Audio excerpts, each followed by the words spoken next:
Welcome to the Jaros Health Podcast, where we make it easy for you to better serve older adults through our content that informs, community that inspires, and courses that deliver.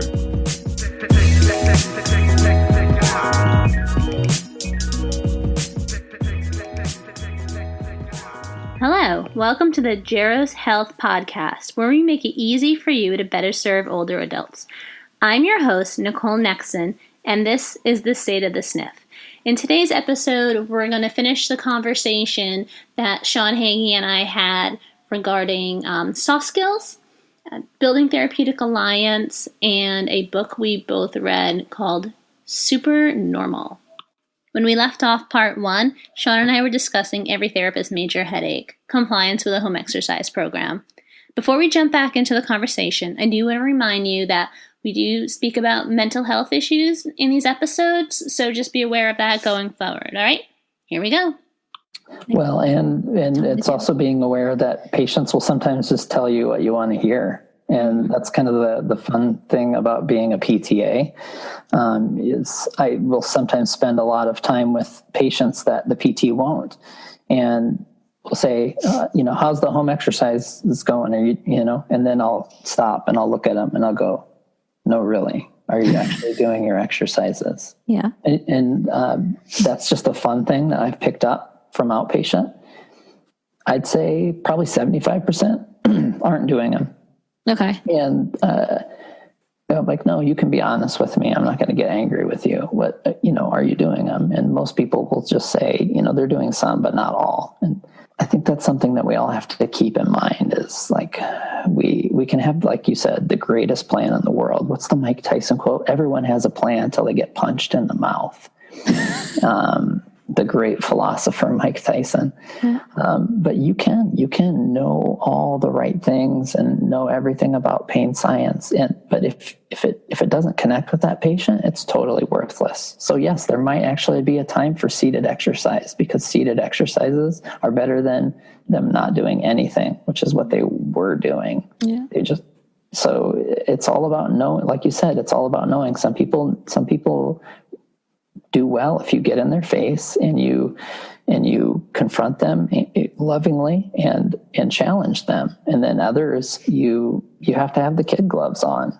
Mm-hmm. And if we're honest with ourselves as therapists, there are things in our life where those things apply. There are parts of my life, like my diet. I need somebody to just say, Sean, stop buying crap food because you're going to eat it in the house. But then I have other people who are like, somebody came to me with like anxiety, like stop being anxious. Bah! Like that would obviously be the worst option. And so part of soft skills or having the intelligence, the emotional intelligence to know when to apply certain things and when not to apply them. Mm-hmm. So wait, 2 things. Number 1, why don't they do their home exercises? Sean, why? Why don't they do them? Are they bored? Tell us. Did they tell you? It's the same reason that I don't finish my antibiotic when I have an infection, like an upper respiratory infection.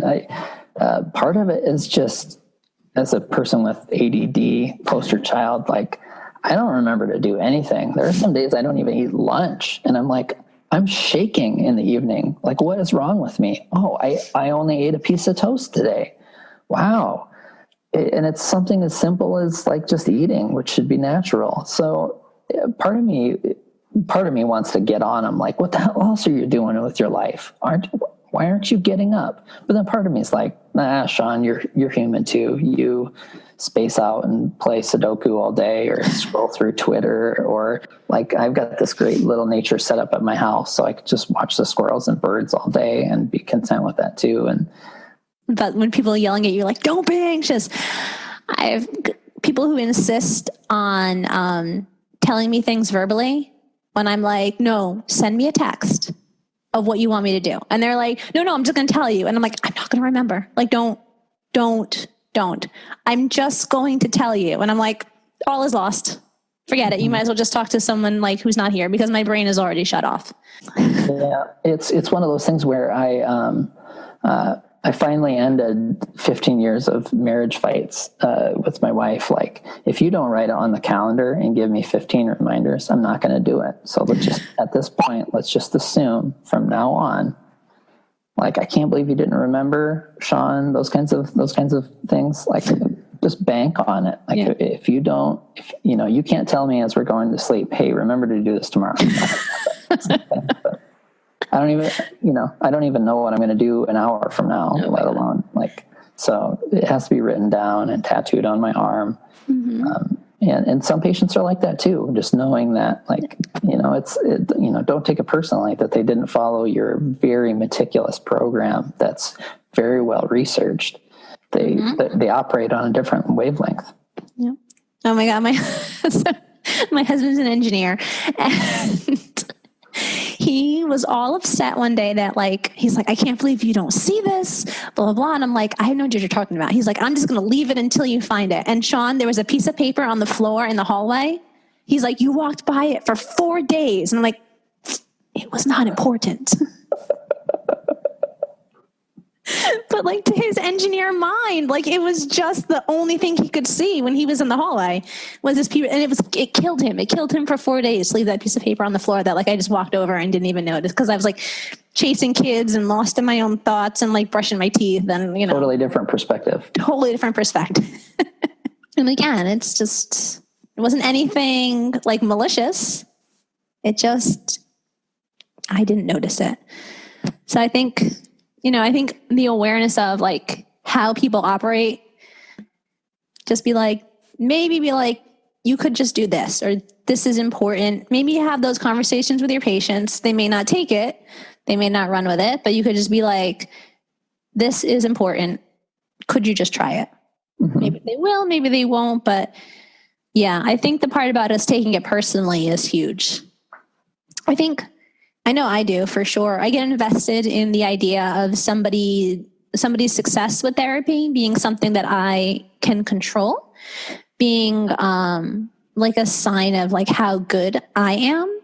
And it is to a degree, but also I sometimes have trouble with realizing that people are just not gonna, and there's nothing that I can do about it. I think there's a really good crossover with, I'm familiar with the mental health space because I'm a patient and I've gone to a lot of counseling, so therapy on that side of things. There's a lot of carryover with, you can go through cognitive behavioral therapy for anxiety and it's really effective. But if you don't do your own work, then you're not going to get anything out of it. And there's certain limitations that the therapist has that if the patient isn't going to follow through, they can't be carried. And physical therapy is kind of similar in those ways.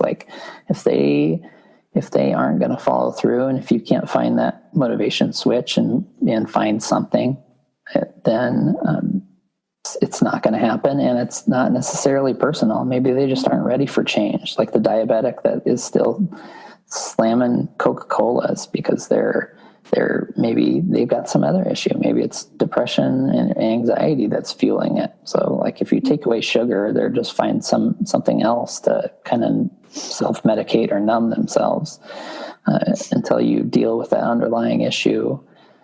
You're not going to make progress. So, being able to understand that it kind of helps to not take it so personally as well. It's okay, they have other things going on and there are other priorities. Whether I think those are legitimate priorities or not doesn't matter, because the reality is what they have, not my reality. No. I feel like we're broaching into the also very exciting on Twitter social determinants of health at this point, where we're going with it. People have other things. Yeah. People have other things going on in their lives that we cannot control that will affect their therapy. And I think, and tell me what your thoughts are. I think part of being able to address those social determinants of health is having the soft skills to get the patient to be able to acknowledge them and have that conversation with you. Because if you can't see that somebody else is having a problem that's affecting the problem you're trying to address, you're never going to solve the problem that you're working on. right? So I feel like there's a really big tie, like as we push more into, and I know there's been a lot of chatter about nutrition in the PT sphere and sleep in the PT sphere. And again, it's like the intensity and everything else. It's all well and good to tell somebody that they should just sleep more. But unless we understand what's going on and why they're not sleeping, it may not be that they have like a crappy sleep setup. It may be that they're caring for someone else. It may be that they are dealing with some mental health issues. It may be that they're trying to do a couple jobs and their opportunity for sleep is not good. It's the one, like depression and anxiety. Some people will just say exercise is the answer for depression. Well, it can help, but if they're having existential despair, squats probably isn't the long-term answer. And that's kind of a joke to make light of the actual issue, which is squats aren't going to help in the long term if you don't address these underlying issues. And it's the same for the heart failure patients that you and I would see, I on the home health side, you on the skilled side, that keep going through the hospitalization routine. Sometimes you can build enough trust to go to them and to say on a deep level, aren't you tired of this cycle? And have that moment of breakthrough where it's like, yes, I'm ready to make some changes and let go of some things that are, self-detrimental. But, if we're honest with ourselves, we all do the same. We all have our own little addictive patterns and behaviors that can be self-destructive, and being aware of those in ourselves, I think, helps to being able to be aware in others and realizing that other people struggle with similar things and they come from backgrounds that are terrible. And like you said, with sleep, I'm a lifelong insomniac, but I went to bed with parents screaming at each other every night. If home isn't a safe place, then everything that goes with it isn't a safe place. And so you start to see, it's like yelling at somebody, don't be anxious, just sleep more. The problem isn't the bed. The problem is deeper than that. Yeah. And understanding that people can have these other things that are influencing it, like poverty and, social violence and all kinds of really, really deep hurts that, we're not expected to cover as therapists, but we can help them address in other ways. I know for me personally, again, like I said, I don't respond well to authoritarian figures, at all. That's to my brain, that's not safe. That's gotten me into I've been there. I've been in a lot of trouble for that. I need to just back out and end that relationship right there. So someone coming at me, and being like, this is what you have to do. Buddy, not going to happen. And understanding that about myself and understanding that I'm not the only one who's been there.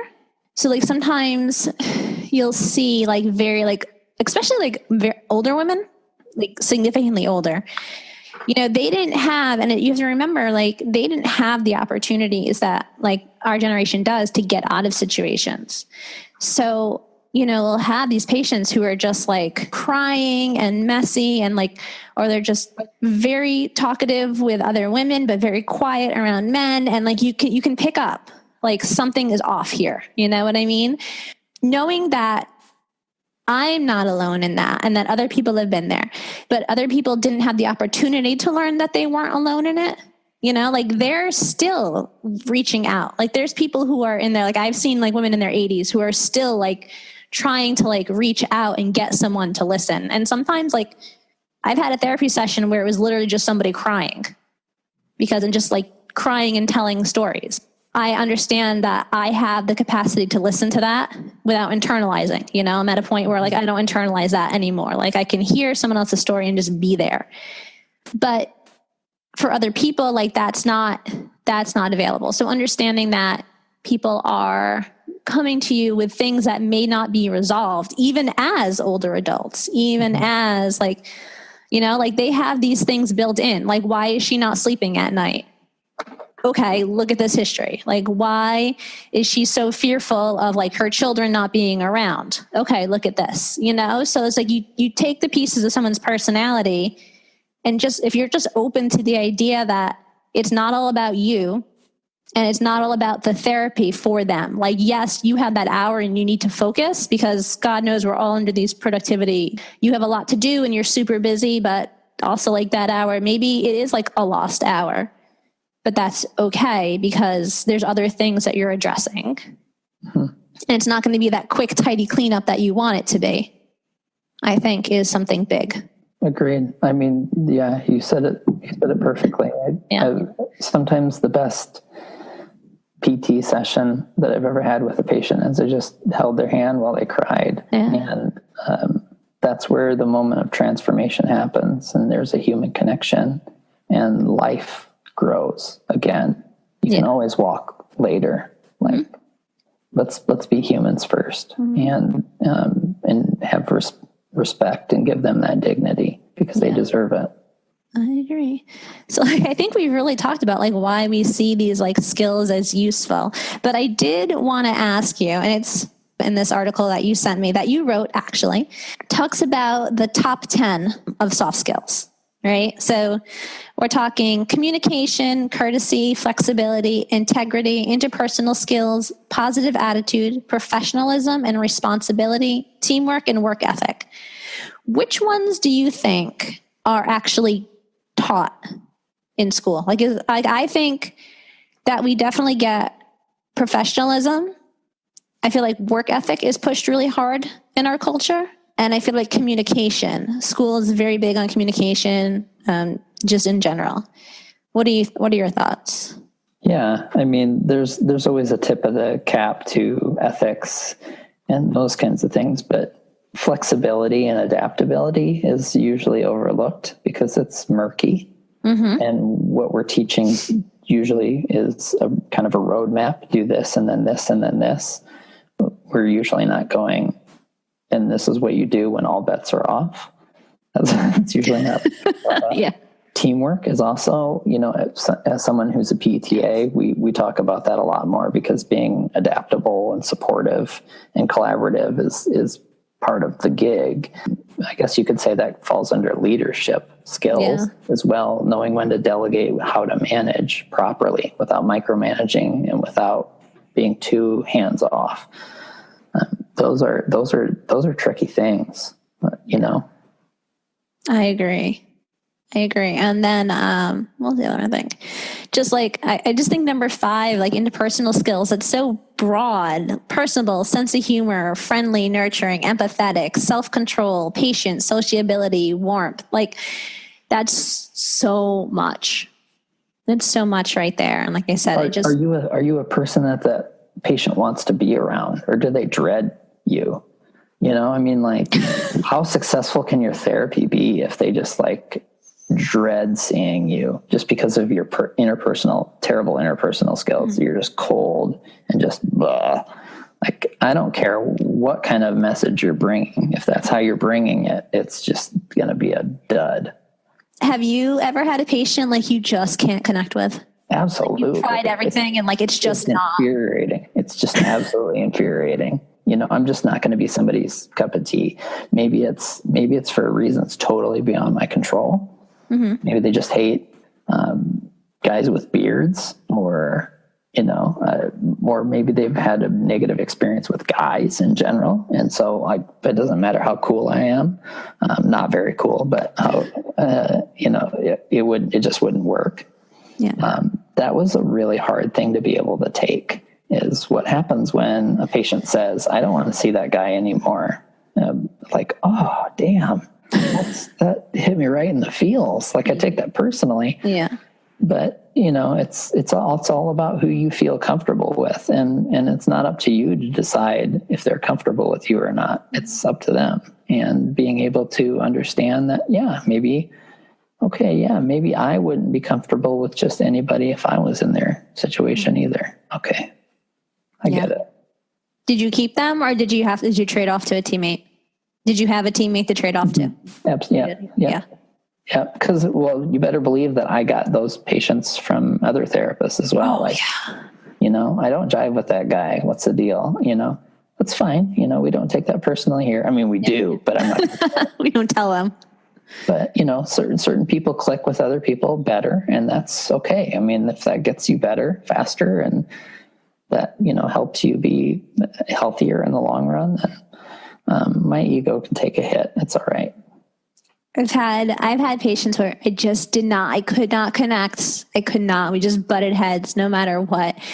And I felt it in every session. Like, I couldn't trade off with anybody. And every session, I was just like, okay, I just have to get ready. And I just knew going into it that, like, I wasn't going to accomplish what I wanted to. And then I felt like a little bit guilty, because I was like, this person's they're not getting like top me. Like, I'm trying, but I'm human. I can't. It was literally like, come in, I'm going to tell you an exercise, you do it, and we're just not going to speak to each other. And it was just like, and they were just being like, please like somebody, because I am not, I felt like I wasn't accomplishing anything each session. Like, objectively, were we getting things done? Yes. Did I think it probably could have been better, and he probably could have made better progress with somebody else? Yes. But sometimes that happens. Sometimes it doesn't happen. Sometimes you just got to be adaptable and just suck it up and be like, we're just all business. We're all business here. We're just going to do what we got to do. And I think he and I both came to that conclusion. We're like, all right, look, we don't like each other, but we're going to get it done. So we're just going to have this session in absolute silence. And it was my personal hell, honestly. Fantastic. So is there anything else you wanted to add, or any other thoughts you had about this, like where we should go, like going forward, or like, as long as we're open to the idea, like as a therapist, that the therapeutic alliance, which sounds very technically, is actually not a very technical thing. Like, it's very much an emotional, mushy, messy thing. And you have to be able to wade into that a little bit to properly build what we call the therapeutic alliance. Like, you have to be okay with the mush and the mess, because that's what humans are. And usually how that happens on a normal human dynamic is the person in power has to make themselves vulnerable to give permission to the other person to make themselves vulnerable. Otherwise, they wear the mask and put the front on.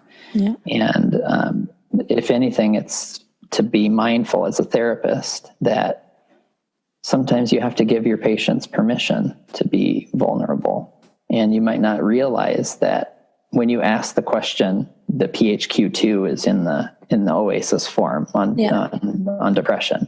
If you just dryly read that, I know it's been validated. Don't hunt me down, researchers, but they can read your body cues. If you just blandly are reading through this, you ever been depressed or down? They're going to be like, this person isn't safe to talk with about this now.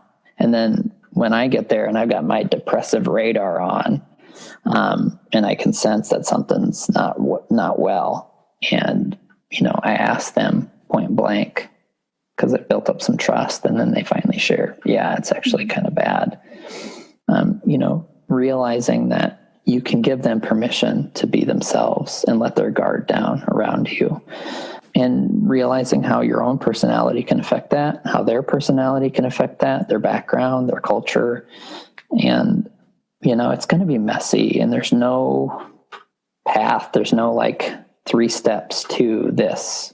You'll get it every time. So I guess that's why there's not a Con Ed class on it, because you can't quantify it. And we're going to have a competency afterwards to show that now empathy. It's messy and it's hard work, but it's really worth it. Like in that article I wrote, there might not be direct payoffs, but there are long-term payoffs. Being a master of soft skills, statistically, you're likelier to make more money and have more promotions, and also be a better human being that's more likable. I'm like, when you look at that list of things, like what's bad about those? You can't go wrong. Now, and this is where it gets tricky, when we're interacting with other PTs, I feel like when we are in Con Ed or we are together in person, like conversations seem to go better, right?